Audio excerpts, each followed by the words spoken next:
Friends దయచేసి subscribe చేసేటప్పుడు పక్కనే ఉన్న గంట సింబల్ నొక్కి యాక్టివేట్ చేసుకోండి.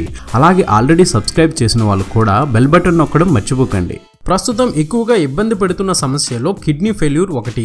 తాజా అధ్యయనాల ప్రకారం గుండె సంబంధిత వ్యాధులు క్యాన్సర్ తరువాత స్థానాన్ని కిడ్నీ ఫెయిల్యూర్ ఎక్కువగా ఉన్నాయట. ఇటీవల చాలా మంది కిడ్నీ ఫెయిల్యూర్ సమస్యలతో బాధపడుతున్నారని అధ్యయనాలు హెచ్చరిస్తున్నాయి.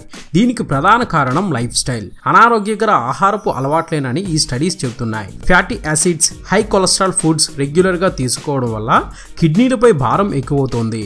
దీనివల్ల పరిమితికి మించి కిడ్నీలపై ఒత్తిడి పెరగడం వల్ల కిడ్నీల ఫెయిల్యూర్ సమస్యలు పెరుగుతున్నాయి. కిడ్నీలు పూర్తిగా దెబ్బతిన్నప్పుడు కొంతమందిలో అలసట, దురద, వీక్నెస్, జాయింట్ ప్రాబ్లమ్స్, డిప్రెషన్ మరియు లెగ్ క్రాఫ్ లక్షణాలు కనబడతాయి. ఇదంతా కిడ్నీలకు చేరే రక్తంలో వ్యర్థాలు ఎక్కువ అవడం వల్ల చివరి పరిస్థితుల్లో ఇలాంటి లక్షణాలు కనబడతాయి. కిడ్నీ ఫెయిల్యూర్ కు అనేక కారణాలు ఉన్నాయి. అయితే కిడ్నీలు పూర్తిగా పాడైనప్పుడు కనిపించే లక్షణాలు ఈ విధంగా ఉంటాయి. శరీరంలో అక్కడక్కడ వాపులు వస్తాయి. శరీరంలో ఫ్లూయిడ్ రిటెన్షన్ వల్ల ఇలాంటి లక్షణాలు కనబడతాయి. ఓడిమా కిడ్నీ ఫెయిల్యూర్ లక్షణాలు ఒక సీరియస్ సంకేతం కావచ్చు. ఇంతకు ముందు కంటే ఇప్పుడు మూత్రం సరిగా పోకుండా యావరేజ్ కంటే తక్కువగా మూత్ర విసర్జన చేసినప్పుడు, అంటే రోజుకు 1-2 సార్లు మాత్రమే పోతుంటే ఖచ్చితంగా కిడ్నీలను టెస్ట్ చేయించుకోవాల్సిందే. ఎరిథ్రోపోయిటిన్ అనే హార్మోన్ ను కిడ్నీలు ఉత్పత్తి చేస్తాయి. ఇది ఎర్ర రక్త కణాల ఆక్సిజన్ సరఫరా చేయడానికి సహాయపడతాయి.